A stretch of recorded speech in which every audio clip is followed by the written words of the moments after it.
Hyderabad Kukatpally PS పరిధిలో బెదిరింపు ఘటన చోటు చేసుకుంది. మెరీనా స్పేస్ అపార్ట్మెంట్లో ఒక ఫ్లాట్లో 5 వ్యక్తులు మాదాపూర్ ఎస్ఓటి పోలీసులు అని పరిచయం చేసుకుని బాధితుని 3 కోట్ల రూపాయలు ఇవ్వాలని బెదిరించారు.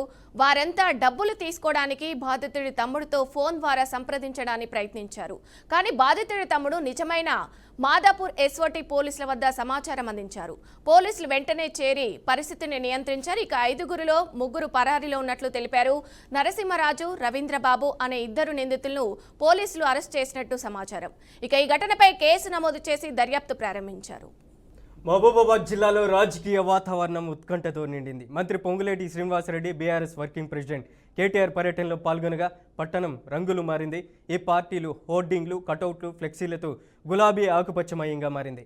కలెక్టరేట్ సమీపంలో మాజీ మంత్రి నూకల రామచంద్రారెడ్డి విగ్రహాన్ని మంత్రి పొంగులేటి శ్రీనివాసరెడ్డి, ఎంపీ బలరాం నాయక్, ఎమ్మెల్యే మురళీ నాయకులు ఆవిష్కరించారు. ఆర్టీ గార్డెన్స్లో నూతనంగా ఎన్నికైన కాంగ్రెస్ సర్పంచుల సమ్మేళనంలో పాల్గొని సర్పంచులను సన్మానించారు.